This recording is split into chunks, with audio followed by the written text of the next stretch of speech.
Avant même d'appuyer sur play, avant même la première note, il y a toujours un instant. Celui où ton regard s'arrête sur une image carrée, une couleur, un visage, ou parfois, justement, sur l'absence de visage. Et si je te dis tout ça, c'est parce qu'en 2025, le rap français a continué de muter, les sons ont évolué, les formats aussi, mais surtout, les artistes ont compris une chose essentielle, la cover n'est plus une illustration, c'est une prise de parole, un manifeste visuel et un résumé émotionnel du disque. Et aujourd'hui, je te propose un voyage, pas un classement objectif, mais un regard de directeur artistique. Alors, plongeons ensemble dans les 10 covers qui, selon moi, ont le mieux raconté leur musique en 2025.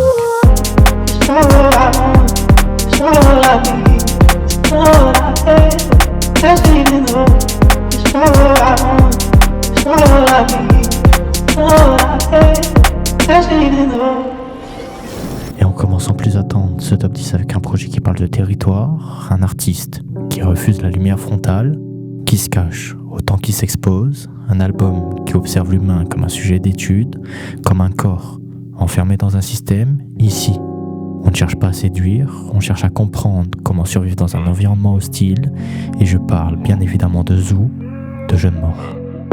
Tour du monde en quelques minutes, je sors du studio, je titube. Je me réveille, je fais les maths. Merde, pas dans la poche, j'ai l'habitude. Donc je sors ma demi et coupe quelques bouts. Je te fais ça pas cher et c'est de la bête de foutre. Je traîne dans la file, rien dans la vie. J'ai juste 46 grammes et ma paire de boules. Parce que, ici, la cover est d'une simplicité glaçante. Une silhouette noire, sans visage, sans expression. Le fond rouge n'est pas décoratif, il évoque l'urgence, la violence latente et le danger constant, et visuellement, Jeunes Morts ne se montre pas. Il se retire, comme dans un zoo, l'artiste devient un corps observé, catalogué, et cette image, elle prépare parfaitement l'écoute. Un album froid, clinique, presque expérimental dans sa posture, et si vous ne l'avez pas écouté, franchement, foncez et allez-y, parce que ça vaut vraiment le coup. Et à la 9e place, on parle d'un artiste qui n'a plus besoin de présentation, un projet qui arrive après le succès, après la reconnaissance et après les chiffres. Et justement, cet album, il n'est pas là pour prouver. C'est un album qui observe sa propre obsession, le regard des autres, la pression de l'image, tout est déjà là, il ne reste qu'à assumer. Et je parle bien évidemment de Mania par Hamza. C'est fini de détailler les barrettes, Ils sont jaloux, je sais, mais je m'en balais, Elle veut jump avec moi sur ma planète, Son boulet c'est tiré, son balèze, Elle aime les sacs, j'aime les mallettes, Elle veut les bijoux, les paillettes, Je l'emmène au galeries Lafayette, C'est les négociés et Jeannette, Ma jolie, son pussy est tellement sweet, à 2 doigts de filer le diabète. Elle rentre dans la chambre et je la déshabille comme Justine et Janet. Et ici, le choix le plus fort sur cette cover, c'est le dos tourné. Car dans le rap, la cover est souvent face à face, mais ici, Hamza refuse le regard, il n'est plus en demande d'attention, la typographie intégrée aux vêtements est capitale, elle transforme le corps en un support graphique, l'artiste devient surface, une icône et une marque, les matières brillantes quant à elles évoquent le luxe, mais un luxe presque froid et presque désincarné. Et cette cover, elle fonctionne parce qu'elle parle de statut, pas de personnalité, et exactement comme ce que raconte l'album. Et au top 8, on retrouve un artiste que j'aime particulièrement depuis très longtemps et qui est revenu en 2025 avec un projet qui m'a très surpris, autant musicalement que visuellement. Ici, on parle d'un projet qui se veut volontairement inconfortable, un projet qui parle de marginalité, de regard de travers et de déformation sociale comme mentale. L'artiste ne cherche jamais à lisser son propos, chaque morceau ressemble à une expérience étrange. Le disque donne l'impression d'entrer dans un espace fermé, un endroit où les règles habituelles ne s'appliquent plus, et je parle de nul autre que de La Niche par Sean.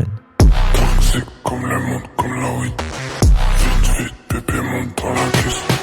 Qu'est-ce qui se passe dans le monde de la vie? Il avait tout pour pouvoir tourner sa vie.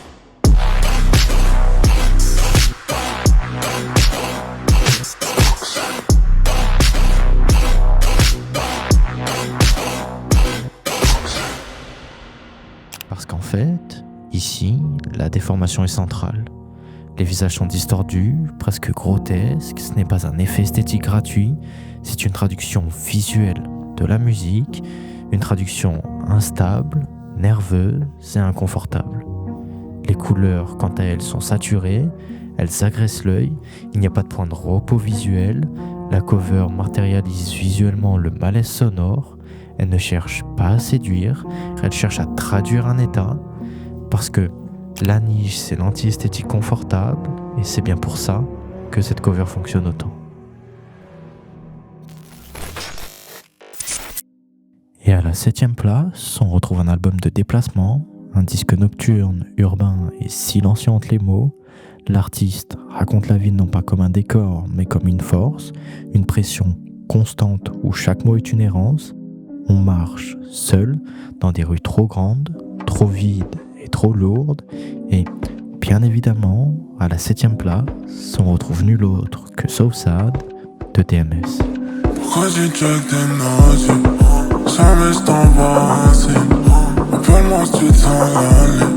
Viens tailler, on improvise. Je sais que tu bois le haine. Pas pense que je fais de la magie. T'as pas besoin de réfléchir. Je peux tout gorger de la money. Tu m'appelles tout le temps. Parce que ici, sur cette cover, la silhouette est écrasée par l'architecture. La ville domine l'image, la composition raconte exactement ce que fait le disque, montrer l'individu perdu dans un environnement massif, une cover simple, certes, mais profondément narrative. Et avec une colorimétrie et une composition plus que maîtrisée, cette cover mérite amplement sa place dans le top, et en parallèle et dans le même univers que Southside, je voulais faire également un gros big up à Mode Sport 2 de Esteban, ainsi qu'à la version bonus que je trouve vraiment cool aussi. Après, normal j'ai envie de dire, vu que c'est signé Fifou. Et à la 6e position, on retrouve un projet qui se veut excessif, où on parle de chaos, de saturation et de contradiction. L'artiste joue avec des symboles religieux, culturels et médiatiques. Rien n'est subtil et c'est volontaire. Le disque ressemble à une explosion contrôlée, trop d'idées, trop de bruit et trop de références. Et vous l'aurez donc compris, à la 6e position, on retrouve Pandemonium de Vald.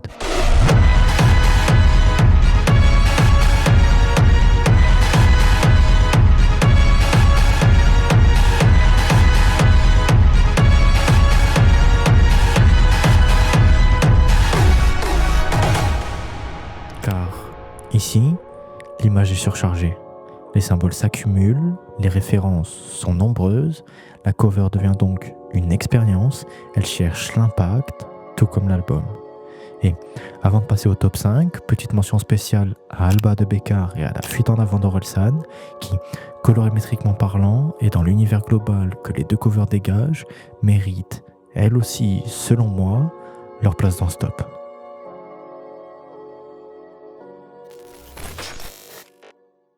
Et à la 5e position, on retrouve un projet sur le travail, la fatigue et la répétition, un album qui parle de l'effacement progressif de l'individu dans une logique de production, et c'est bien évidemment nul autre que Bon Cas Charbonné de MT7.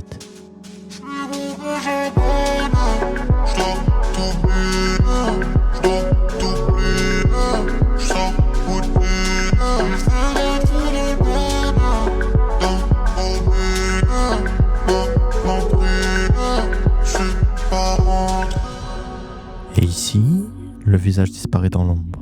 La matière est brute, froide. Visuellement, l'image traduit l'usure, ce qui nous donne une cover tout simplement incroyable, tout comme le projet. Et avant de passer au numéro 4 de ce top, je voulais faire une petite aparté et un gros big up à la cover de l'édition limitée de l'album Volez-moi de Sopico que je trouve juste folle. Donc merci Sopico et surtout merci Mathieu Boudot pour le taf qui est juste monstrueux. Et à la 4e place, on retrouve un album chronique où on capte tous les instants, des scènes de vie, des moments de tension, de joie et de survie. L'artiste se place comme un témoin, il raconte son environnement sans le romantiser, Et c'est bien sûr l'album du Suisse le plus chaud de ces dernières années et qui est La Fièvre de Myro.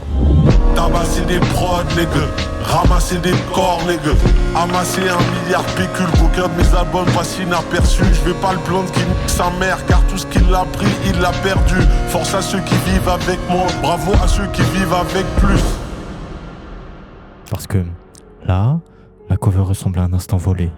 La composition est dense, vivante, elle donne l'impression que la scène continue, même en dehors du cadre. La Fièvre, c'est une image qui respire la rue autant que le projet et elle mérite totalement sa place dans Stop.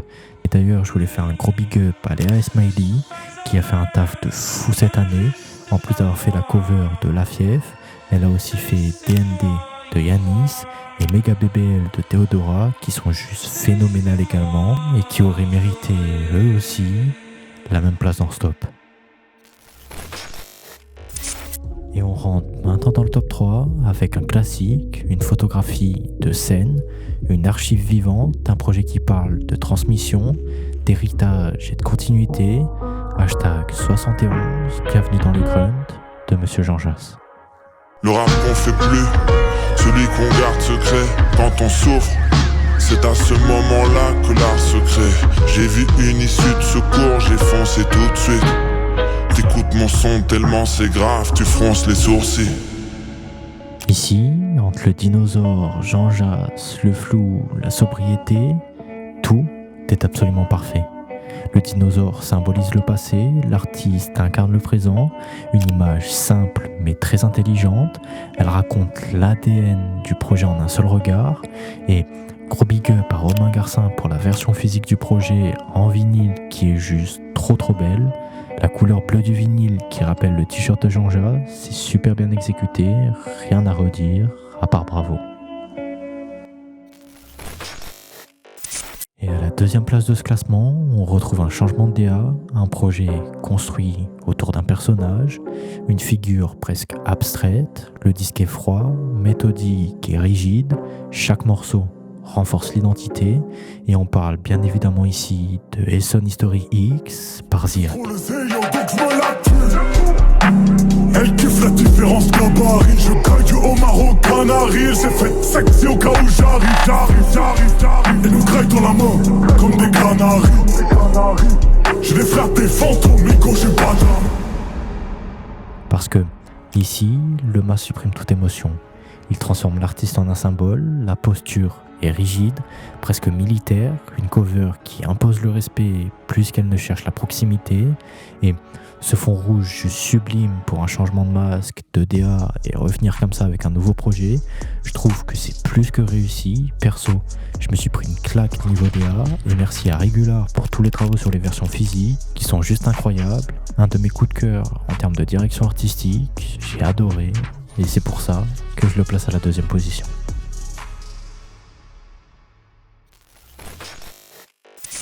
Et juste avant de passer au numéro 1 de ce top, je voulais faire une grosse mention spéciale à toutes les covers que je n'ai pas réussi à mettre dans ce top, mais qui méritaient clairement d'y figurer. C'était pas un travail facile, et bien évidemment, vous êtes libre d'avoir des tops différents. Les goûts et les couleurs, ça se discute pas. Ici, on parle de design et de rap dans la bienveillance. Je suis sûrement passé à côté de plein de projets, donc n'hésitez pas à partager vos covers préférés de 2025 en commentaire.